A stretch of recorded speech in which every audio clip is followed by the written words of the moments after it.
Hi guys, it's Debbie, and today I would like to speak about Blade Runner 2049, a film I've eagerly been waiting to watch for quite a while. This film is directed by Denis Villeneuve, which I have always really appreciated thanks to some of his works such as Sicario, Arrival or Prisoners, so I was very excited for this release. Blade Runner 2049 is the sequel to the 1982 film Blade Runner, and yes, you should watch the previous film before watching the second chapter, because there are frequent and fundamental references to it throughout the entire plot. At the same time, to not ruin your experience, I would highly recommend to not look up anything about the plot if not the trailers, because trust me, you could risk ruining your whole viewing. To summarize the main concept behind the two films, we are speaking about a future society in which technology has completely taken over many aspects of normal human life, including the creation of human-looking robots. In the first film, many of these robots had gone rogue,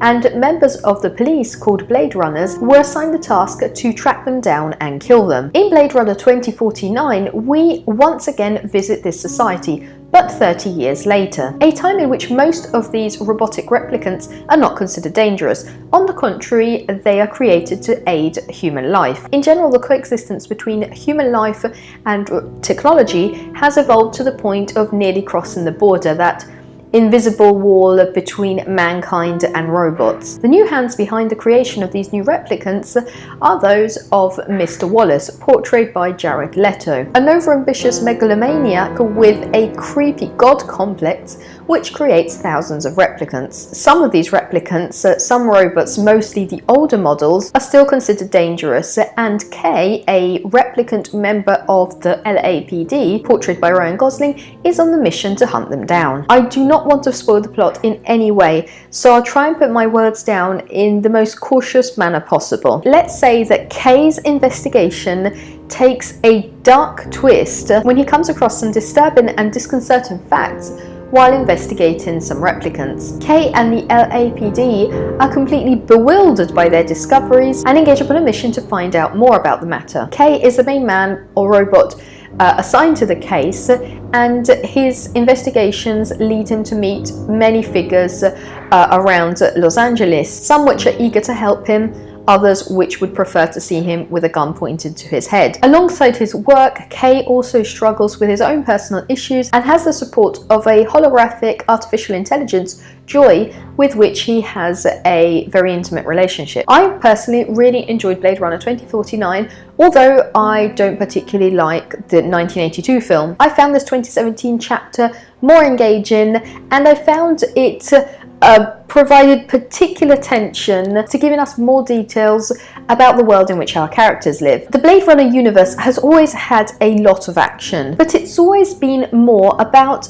introducing this mind-blowing society in which nothing from food to music to sex works without technology. We are dragged into this multi-ethnic, polyglot society of beams, billboards, lights, screens. Nobody is happy, or to better say, happiness can be bought. And I really appreciated how this 2017 chapter maintained one of the most important and most famous features of the previous film, which was the grim but stunning aesthetic of the environment. Everything is monstrously big and overwhelming. We have mammoth skyscrapers, colossal offices. Everything gives us the idea that we are stepping into an epic story. The rain is incessant. Dark clouds engulf rooftops and aircrafts. Only the bright neon lights of the billboards lighten up this grim setting. Wallace headquarters, where the replicants are created, is introduced as this creepy Mount Olympus, the house of the gods. A spotless, ethereal maze of golden lights, misty beams where the angels are brought to life. As a matter of fact, for how much I despised him, Wallace was actually my favourite character. Every time I see Jared Leto on screen, I am stunned by how amazing his performances are. In Blade Runner 2049, he was disgustingly perfect. With his immaculate, flawless appearance, given life to replicants he calls angels but gives away as slaves. He sits on his revolting throne of lies, given and taken away lives with the bat of an eyelid. So in general, I really appreciated how this film didn't only focus on the action aspect of the film, but rather on all the thought-provoking dystopian aspects of this human robotic society, this constant feeling of doom and paranoia. We are given space to reflect about human and robot love, the meaning of life, what a soul really is. And if the visual elements of this film weren't stunning enough, with a highly likely Oscar for Best Cinematography to Roger Deakins, Hans Zimmer and Robert Wolfish absolutely astounded us with a fantastic, creepy, nearly ghostly soundtrack which highlighted the cyberpunk dystopian weirdness of the whole situation. After seeing this film, I just wished I had seen Hans Zimmer's concert after this film's release, so I would have heard parts from this soundtrack as well as from Dunkirk. If you saw the first Blade Runner film, you probably had goosebumps upon hearing certain notes, and in general Blade Runner 2049 had many references to the first movie, starting from the opening shot of the eye looking out upon the vastness of this modern world. Eyes are actually a very important element in both Blade Runner films. In the 1982 film, we can immediately tell Rachel is a replicant from the gleam in her pupils. In Blade Runner 2049, we're constantly drawn to Kay's unblinking, unmoving stare. We fidget upon seeing Joy's very realistic facial expressions, which we know are just a computer program. Wallace's eye condition recalls his 80s predecessors, Tyrell's thick and noticeable glasses. In both films, many characters spend an extensive amount of time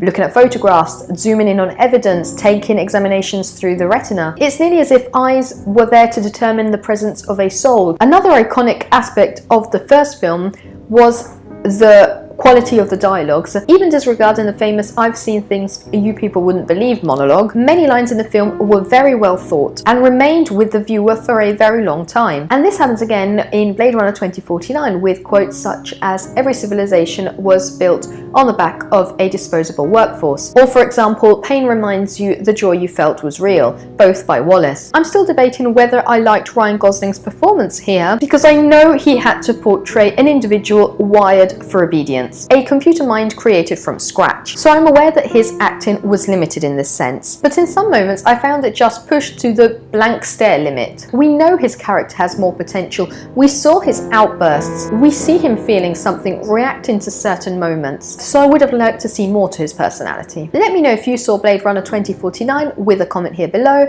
I hope you enjoyed this video. If you did, make sure to subscribe for more movie related content. See you soon. Bye.